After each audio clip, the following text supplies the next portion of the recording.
Možete li nam reći šta se juče desilo u Bejrutu? Kako ste se vi osjećali? Kako je vaša porodica? Čuli smo priče o nekih 20 km od centra grada gdje su svi mogli osjetiti uticaj ove eksplozije.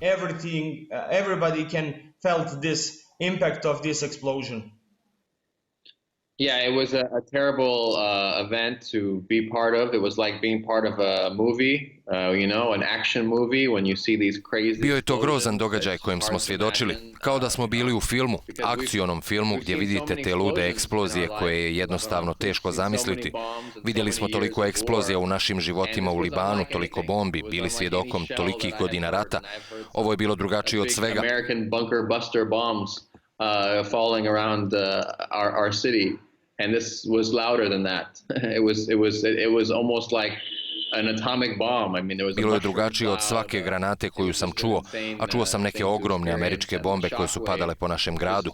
Ovo je bilo glasnije od toga. Bilo je skoro kao atomska bomba. And you keep feeling like you're shaken for hours. Thank God I was lucky. I wasn't...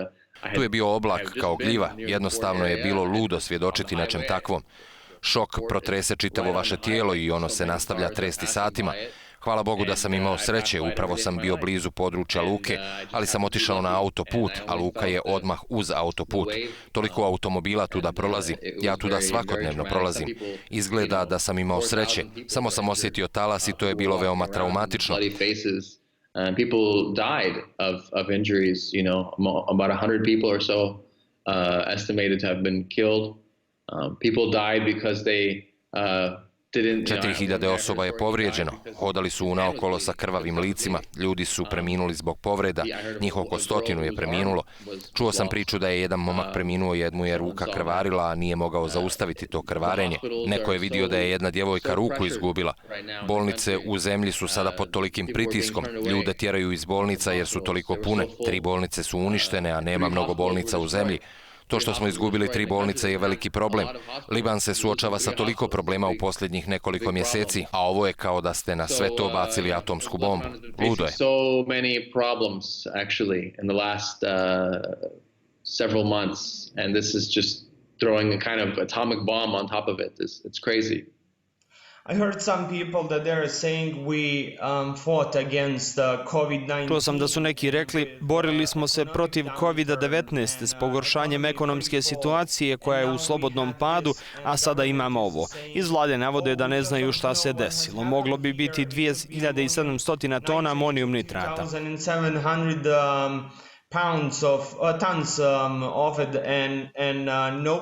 Niko ne daje bilo kakve jasne odgovore. Šta mislite, kako će ovo uticati na svakodnevni život u Bejrutu, ali i Libanu generalno? Well, I mean, if you imagine that a country like Lebanon is reliant on imports and relies on its port. Samo zamislite da se zemlja kao što je Liban oslanja na svoj uvoz i luku, a da nje nema, glavne luke u zemlji koja je žila kucavica ekonomije, onoga što je od te ekonomije ostalo. The economy, is in a free fall. We're in hyperinflation. We have a Venezuela situation in Lebanon. Ekonomija je u slobodnom padu, u hiperinflaciji smo i to je također situacija u Libanu. Imamo oko 80% gubitka prihoda, to znači da 80% novca kojeg imate u banci ili svom džepu ili na računu nema. Također cijene dobara već rastu zbog ove krize. Ne mogu zamisliti da ovo neće pogoditi cijene dobara jer tuda roba dolazi kroz luku. Imamo neke sekundarne luke, ali one su veoma male. Ne znam da li mogu imati dobre kranove koje će lako nositi kontejnere. To je veliki problem. Mnogo ćemo izgubiti, milijarde ćemo izgubiti, uz hiljade života koji su uništeni ili veoma pogođeni. A lot of it will be lost, billions of dollars will be lost, in addition to the thousands of lives that have been destroyed or very badly affected. But the general situation in a country is not good. It's almost similar to... Generalno situacija u vašoj zemlji nije dobra. Skoro da je slična situaciji ovdje u Bosni i Hercegovini. Years and years of bickering. It's just the 15th anniversary of assassination. Sve je podijeljeno na troje. Tu su i godine razmirica. Baš je 15. godišnjica atentata na bivšeg premijera Haririja. Čini se kako se od tada ništa nije promijenilo. A onda se desi nešto ovakvo. Životi običnih građana će sada biti još i teži, jer sam čuo da će nekih 300.000 osoba praktično biti beskućnici. Kako vidite budućnost Bejruta i Libana u sedmicama koje su pred nama?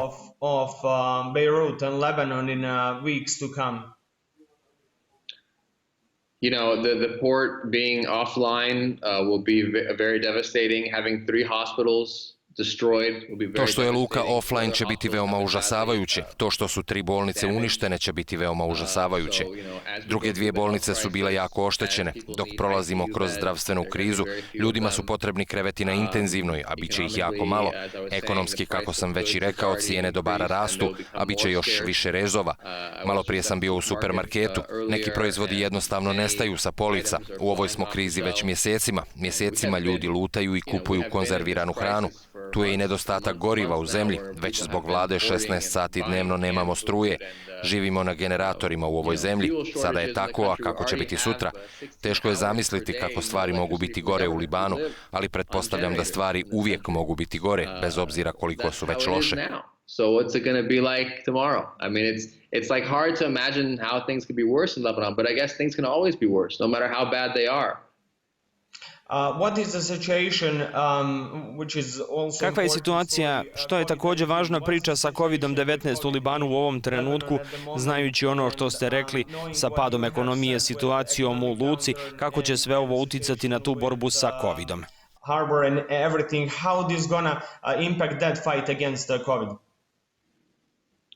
Well, the COVID crisis was relatively mild in Lebanon. There was only, few dozen cases per day. Kriza zbog covida je bila relativno blaga u Libanu. Imali smo tek nekih 20 slučajeva dnevno, ali se ona pogoršala nedavno. Ljudi su se opustili, nisu se distancirali, organizirali su događaje i okupljali su se.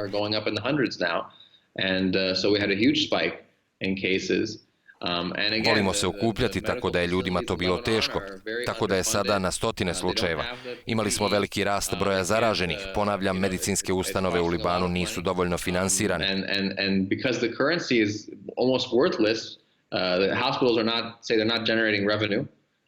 To really pay for what's needed, so operating at a loss. How long can big establishments operate at a loss?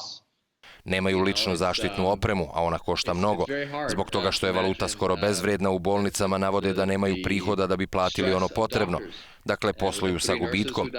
Koliko velike ustanove mogu poslovati sa gubitkom, zaista je teško zamisliti. Tu je i stres ljekara. 3 su sestre preminule. Lebanon has always been falling apart, collapsing. And so something is collapsing and then you bomb it. You know, I mean, this is how hard it is.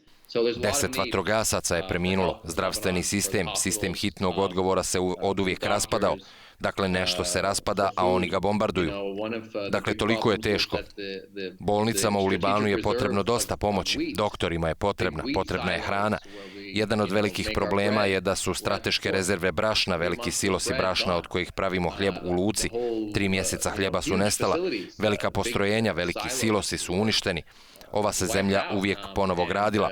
Tako je već 30 ili 40 godina. Znam da ste vi imali rat, ali mi smo ih imali više. Znate koliko je loše zbog jednog rata. I know you guys had a war, but we had 20 wars.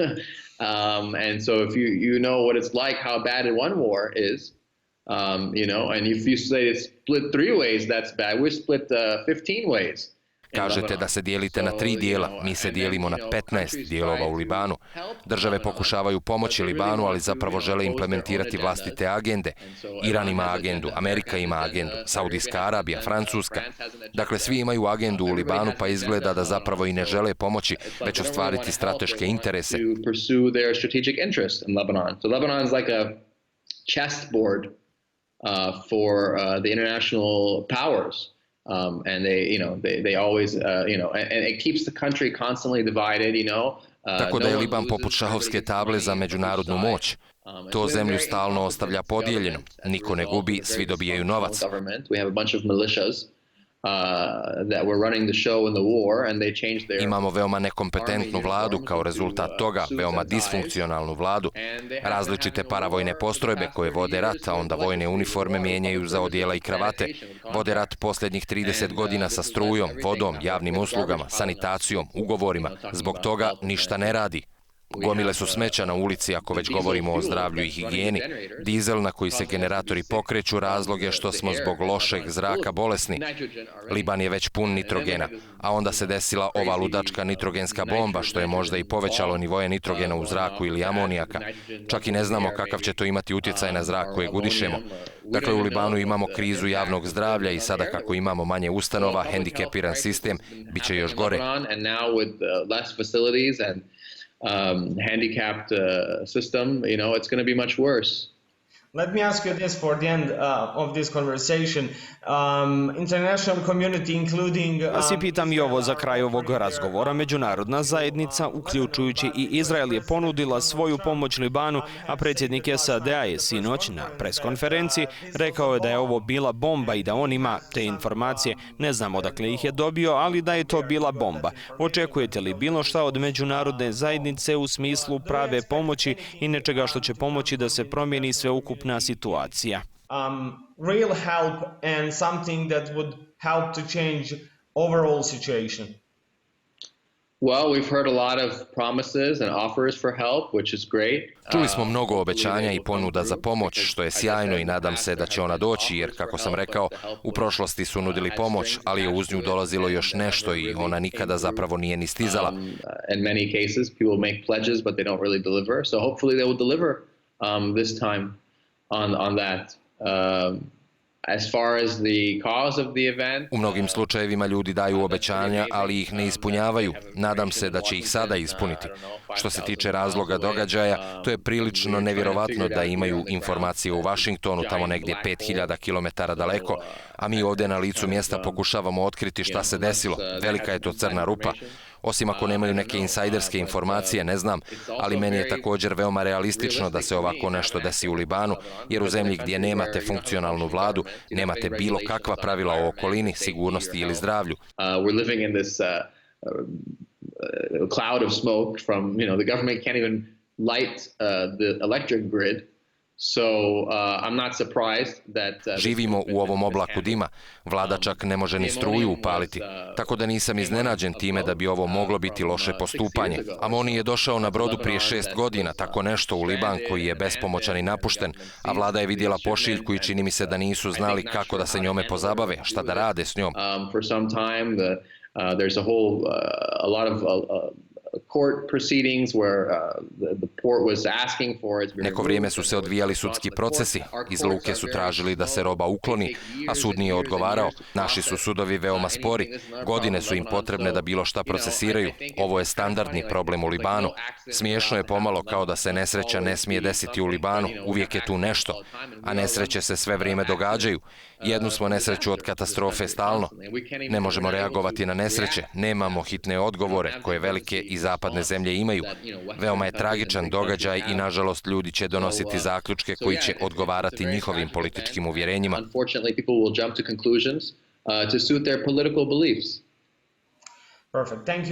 Hvala vam za izdvojeno vrijeme, želim vam sve najbolje i nadam se da ćemo uskoro ponovo razgovarati. Thank you very much. Take care.